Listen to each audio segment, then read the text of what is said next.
Now let's go straight across to Omar Abdullah, very much the man of the moment. Thank you, Mr. Abdullah, very much for being with us. And congratulations. And congratulations. You won both your seats this time around. The margin of your win and of the performance of the National Conference, be honest with us, is it better than what you had expected? Sorry.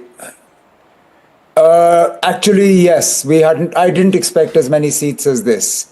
I think our expectations, or personally my expectations, were tempered by the Parliament loss a couple of months ago. So I didn't want to get carried away with what to expect. But I'm humbled and deeply grateful to the voters for the mandate that they've given us. You know, I noticed that you didn't lose your sense of humor this morning when a reporter asked you about whether you were going to win the elections. You said he'd come to a place to run during the assembly elections. When you were leading, you went back home and you'd lost. Quite clearly, that didn't happen. That didn't happen this time around. Thank goodness not. I was a little worried about that. And how do you look at the performance of your alliance partner, Mr. Abdullah, the Congress? Look, I'm sure the Congress will do its own soul searching. I can be greedy and say, look, we could have done with a few more seats. Anybody could have. We could have done with 50, 60, 70. But look, I'm grateful for as many as we've got. We've crossed the halfway mark. The Congress was instrumental in this alliance in getting us here. As I said in a few interviews during the campaign, for the National Conference, the alliance with the Congress was less about seats and more about perception. We knew that the handful of seats we were going to be giving the Congress, particularly in the Valley, were seats that we would otherwise have won. But for us, it was important to give the voters the sense that this was an alliance that could form a government without the need of the BJP. And that was important for us in the National Conference. In terms of elections in Kashmir, and particularly in the Valley, it's regional sentiment and identity politics play such an important part. That's obviously something which you have banked on during your election campaign. It's also something which the PDP was potentially banking on. But they've had a disastrous run. They're down 25 from last time. So in terms of the politics of identity and in cashing or working with regional sentiment, do you believe that it's the National Conference alone in Jammu and Kashmir which owns that space as a result of these elections? Look, nobody owns space permanently. You have to continue to work to occupy space. I mean, this was space that we ceded for a few elections. So it's space that the National Conference currently occupies, but we can't take it for granted. It's not space that's given to us in perpetuity. We need to work to continue to remain relevant to the voters. The voters have given us a resounding opportunity. Now we have to live up to that opportunity and to prove ourselves worthy of that verdict. One of the challenges we are going to have, and I'm sure this would have been a question coming up, is that this government, when it does get formed, will have far less participation from Jammu than should have been there. Jammu has voted almost overwhelmingly for the BJP. Now this government, when it is formed, will have to redouble its efforts to give a sense of ownership to the people of Jammu. We will have to convince the people of Jammu that this government is not just for the National Conference and the Congress. It's not just for the people who voted for us. This government is for every single person in Jammu and Kashmir, be it a National Conference voter, a Congress voter, a BJP voter, or a person who didn't vote at all. It's going to be a challenge, but it's something we're going to have to do. What about working with the centre on some of your core issues? For example, on Article 370's revocation in 2019, a lot of people would say, look, that is done and dusted irrespective of what you may feel. You do, of course, need to work with the centre for all sorts of reasons for Jammu and Kashmir, not least of all, development. Are you willing to take a look at your relationship with the BJP and at the centre afresh in order to govern? And also the Raj Bhavan in Srinagar. Yeah, look, none of us are foolish enough, nor did we try and convince the voters that we were going to work on our 370 agenda with this current government in Delhi. We know that you're not going to get it back from the government that took it away from you. So set that aside for now. our immediate priority is to work with the government in Delhi to get statehood back for Jammu and Kashmir. Now, in that respect, I believe that the Prime Minister is an honorable man. He has promised the people of Jammu and Kashmir that statehood will be restored. He promised it in every single speech that he made while campaigning here. The Honorable Home Minister did the same.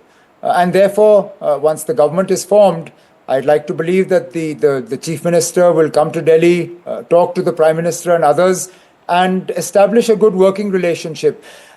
A hostile relationship is not in the interest of the people of Jammu and Kashmir. I don't believe it's in the interest of the union government either. I don't think the government of India will benefit in any way by having any sort of hostile or difficult relationship with Jammu and Kashmir.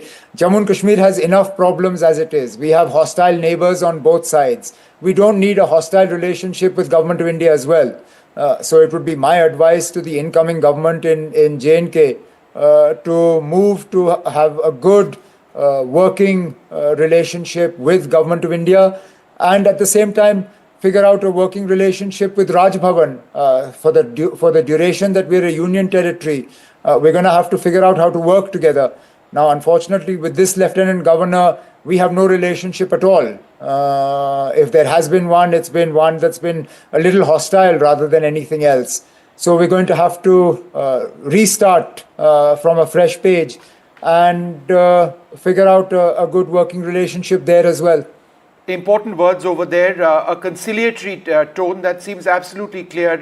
Mr. Abdullah, you spoke about hostile neighbors. We face a law and order and a terrorism-related situation south in the Jammu region, the greater Jammu region now. In a sense, terrorism has always moved from the valley to that region. The number of casualties among security forces has gone up. Do you see security as being one of your primary concerns as you come to power, dealing this new facet of terrorism? Well, I would like it to be, I would like to have the responsibility of dealing with it, but right now we don't. As a union territory, the responsibility for security, law and order, policing is the responsibility of the Lieutenant Governor. And therefore what happens on a security front, attacks in Jammu, are something he has to deal with. I do hope that Jammu and Kashmir gets statehood back and gets it back quickly. Then the elected government will be responsible as in other states. And then we will do right by Jammu and ensure that peace and calm is restored. Okay, Mr. Abdullah, of course you don't need PDP. You are going to form this government. You have the number to form the government. But would you extend that offer for them to join the government to make it more inclusive, because make it about Gupkar?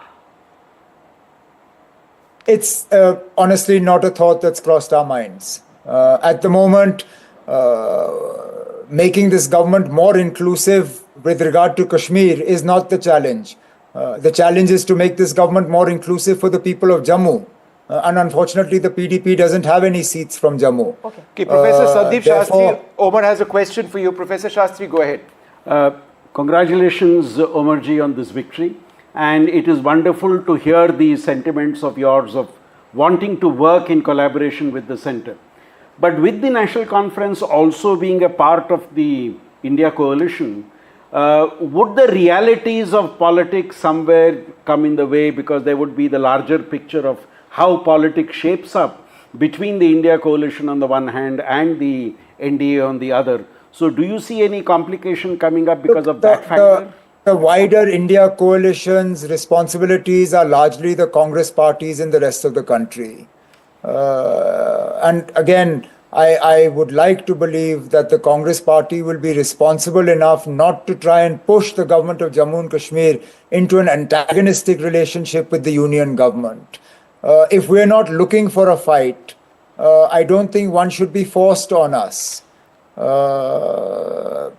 Jammu and Kashmir is now not due a major election for at least 4.5 years. You have 4.5 years before the parliament election, 5 years for the next assembly election. I think we need to give time for this government to work, and it'll have to work in partnership, in a relationship with the union government. All right, those are very important words over there. One final question. I know the Congress has won just a handful of seats compared to you, just 6. but there would perhaps be expectations of certain ministerial berths. Has there been any conversation with the Congress leadership, if not on berths, then on anything else, post these results coming out? Well, Rahul was kind enough to call my father and offer his congratulations. I had a call from Khargeji, and he offered his congratulations for both the performance of the National Conference and for the alliance as a whole.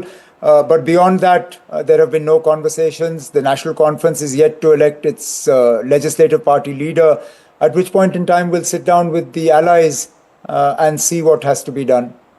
All right. Omar Okay, Abdullah. there is a question coming in from Neerja Chaudhary as well. We aren't Mr. going to let Abdullah, you go that just easily, 30 Omar. seconds more. Yes. 30 seconds more. Are After you, that, yeah, are you go ahead. all set to become the next chief minister of J&K? Am I set to become the next chief minister of J&K? Yes. Honestly, I don't know. That's for the legislative No, but party your of the father National said that you are the next chief minister. I knew that was coming. Yes. My father does tend to sort of get in before anybody else. Oh, you But asked that's him a not the way question, he things gave us an answer. There's no reason to believe you aren't going to be the chief minister now, is there? No, I will just say this much, that the legislative party of the National Conference is yet to meet, after which the alliance has to meet as well. Once those two are on the same page, then we'll know who the chief minister is.